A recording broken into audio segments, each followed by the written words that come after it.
దేశాలు రెచ్చగొట్టే విధంగా ప్లాన్ చేశారు అంటే వాళ్ళు క్రియేషన్ అట్లా అదే సో అప్పుడు పోలీసులు అది పట్టుకొని వచ్చారు, అరెస్ట్ చేద్దామని ప్లాన్ చేశారు.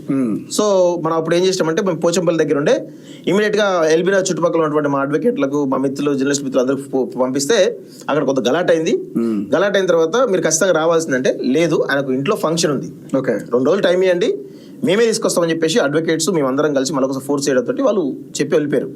మనం ఏం చేసినాం, సరే మనం వాళ్ళకి మాట ఇచ్చినాం కదా, మాట ఇచ్చినాం కాబట్టి 2 రోజులు టైం ఇచ్చారు. కానీ అక్కడ ఫంక్షన్లో కొంచెం లేట్ అయింది కాబట్టి ఒక 3-4 రోజుల తర్వాత 4th టౌన్ PS కు తీసుకెళ్ళడం జరిగింది. కొంతమంది మా అడ్వకేట్లు ఎవరైతే ఉన్నారో అక్కడ లోకల్ ఉన్నటువంటి కొంతమంది అడ్వకేట్లు కలిసి అక్కడ లోకల్ మా పరిచయాలతో పంపించినాం. దాదాపు సాయంత్రం 3-4 గంటల ప్రాంతంలో ఆయన కర్నూలు 4th టౌన్ PS కి వెళ్ళడం జరిగింది. అక్కడ ఉన్నటువంటి CA విక్రమ్ సింహ రిసీవ్ చేసుకున్నాడు. మీరు వెళ్ళండి, మేము ఎంక్వైరీ చేసి మీకు పంపిస్తామని చెప్పేసి అన్నారు. మనం ఏమనుకున్నాం, ఈయనను తీసుకుపోయి ఒకవేళ అరెస్ట్ చేయాలనుకుంటే జడ్జి ముందు ప్రవేశపెట్టి రిమాండ్ పంపిస్తారు కావచ్చు అని మనం అనుకున్నాం. కానీ దాదాపు రాత్రి 8 గంటల నుంచి పొద్దున 10 గంటల వరకు, ఓకే మరి ఎన్ని గంటలకు తెలియదు కానీ మొత్తానికి దాదాపు 12 గంటల పాటుగా ఆయనను తీవ్రమైనటువంటి 3rd డిగ్రీ ప్రయోగించడం జరిగింది. ఎంత విచిత్రంగా అంటే, ఆయన ఉండేది గింత, అవును షార్ట్ ఉంటాడు. ఆయన కింద కూర్చుండబెట్టి తొడల మీద అటు ఇద్దరు పోలీసులు తొడల మీద ఇట్లా కాళ్ళను పంగజాపిచ్చేసి ఆయన అక్కడ కూర్చున్నాడు. ఎవరు, విక్రమ్ సింహ అనే సీఎం ముందు కూర్చొని అప్పుడు ఇక స్టార్ట్ చేసినాడు. వాళ్ళ లెవెల్లో పోలీస్ స్టార్ట్ చేసి ఇంటరాగేషన్ స్టార్ట్ చేసి వీడియో కాల్స్ చేసిరు. మరి ఆ వీడియో కాల్స్ ఎవరు చేసిరు? లోకేష్ చేసిర్రా, లేకపోతే హోంశాఖ మంత్రి చేసిరా, లేకపోతే ఇంకెవరికైనా చేసిరా? సో ఇది మానిటర్ చేస్తున్నారు కొంతమంది పెద్ద పెద్ద లీడర్లు. సో వాళ్ళకి ఏమైనా చేసి చూపించారా, మేము టార్చర్ పెడతాం చూడండి అని చెప్పేసి చూపించిరా అని మాకు ఒక అనుమానాలు అయితే ఉన్నాయి. సో దాదాపు నైట్ అంతా కూడా చాలా తీవ్రమైనటువంటి 3rd డిగ్రీ ఆయన మీద ప్రయోగించడం జరిగింది. నెక్స్ట్ డే మార్నింగ్ 9-10 గంటలకు మా అడ్వకేట్స్ ఎవరైతే ఉన్నారో వాళ్ళు పోలీస్ స్టేషన్కి వెళ్తున్న సందర్భంలో ఆయన చూసిన క్రమంలో అర్థమైపోయింది, ఈయన 3rd డిగ్రీ ఇచ్చిరు అని చెప్పేసి అర్థమైపోయింది. మనం ఇంకా లేట్ చేస్తే ఈయనకు ప్రాణానికి హాని ఉంటుందని చెప్పేసి ఇమీడియట్ గా అక్కడ స్థానికంగా ఉండేటువంటి కొంతమంది అడ్వకేట్స్ తోటి హెబియస్ కార్పస్ పిటిషన్ వేయడం జరిగింది. హెబియస్ కార్పస్ పిటిషన్ మూవ్ అయిన తర్వాత ఇమీడియట్ గా అందరూ నోటీస్ అయిన తర్వాత తెలివిగా విక్రమ్ సింహ అనేటువంటి వ్యక్తి MRO ముందు తీసుకెళ్లి బైండ్ ఓవర్ చేసి సాయంత్రం 5-6 ప్రాంతాల్లో విడుదల చేయడం జరిగింది. అంటే దాదాపు 25 గంటలు 26 గంటల పాటుగా పోలీస్ స్టేషన్ లో ఆయన తీవ్రమైనటువంటి టార్చర్ పెంచడం.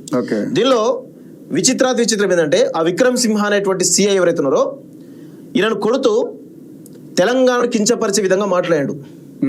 మాకు అక్కడ ఇంకా బాధాకరమే, మాకు ఎక్కడ ఎందుకు ఆవశ్యం వస్తుందంటే, తెలంగాణ కించపరిచే విధంగా కొడుతూ నీకు తెలంగాణవి నీ పనులు చక్కగా చూసుకోవచ్చు కదా, నీకెందుకు ఈ పనులు, తెలంగాణలో ఉండాలి, నీకు ఆంధ్రతో ఏం పని అని చెప్పేసి చాలా నీచాతిగా మనం ఇప్పుడు మాట్లాడకూడదు,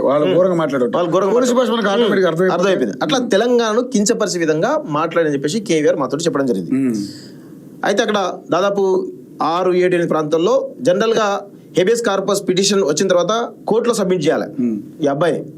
కానీ కోర్టులో సబ్మిట్ చేయకుండా తెలివిగా MRO దగ్గర తీసుకుపోయారు. ఎందుకు కోర్టులో సబ్మిట్ చేసే అంటే మెడికల్ తీసుకుపోవాలి, మెడికల్ తీసుకుపోయి MC తీసుకుపోయి కోర్టు ముందు జడ్జి ముందు ప్రవేశపెడితే జడ్జి ముందు తెలిసిపోతాయి కదా దెబ్బ తగిలాడు. సో అట్లా ఇబ్బంది అయితే చెప్పేసి MRO దగ్గర తీసుకొని బైండర్ చేసి వదిలిపెట్టడం జరిగింది.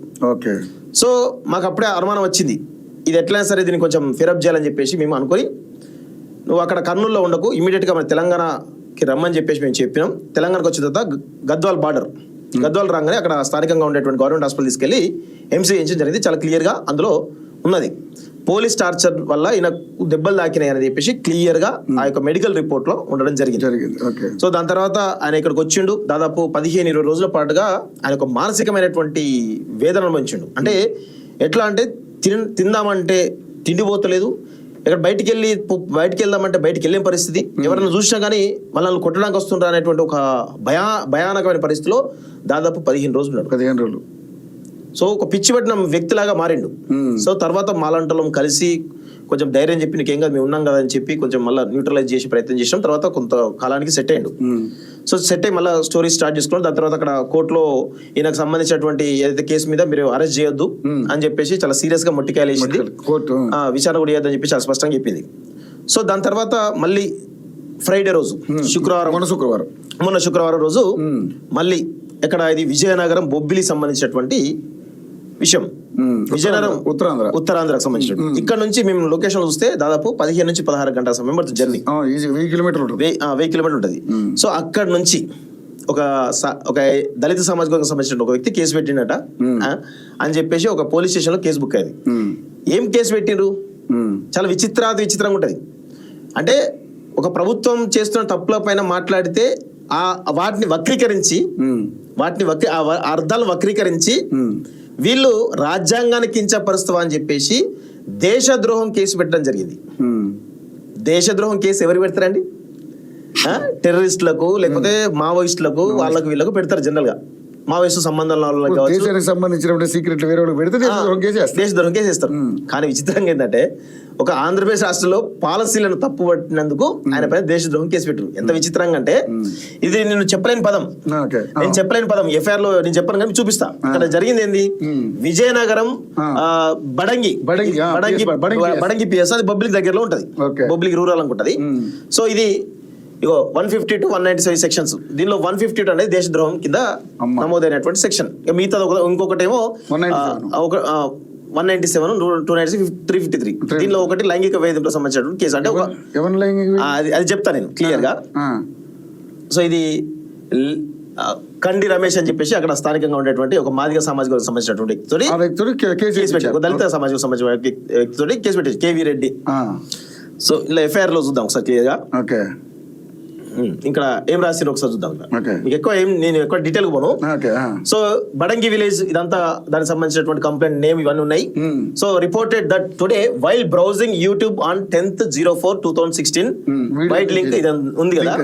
సో ఇక్కడ చూడండి, and he came across a video posted on the said channel KVR TV by one KV Reddy. In the said video, the KV Reddy, after introducing himself as the host of KVR TV, made the following statement in Telugu. Hi, namaste, welcome to KVR TV. నేను మీ KV Reddy. Okay, ఇది చూడండి. మన నేను చెప్పలేను ఇదంతా. మన ఎర్రి dash ఇది ఒకసారి చూడ. ఎర్రి డాష్ నేను చెప్పలేం పదము. ఎర్రి డాష్ రాజ్యాంగం ఏపీలోనే కాకుండా దేశం మొత్తం ఎంత అబాసు పాలవుతుందో చూస్తున్నారు.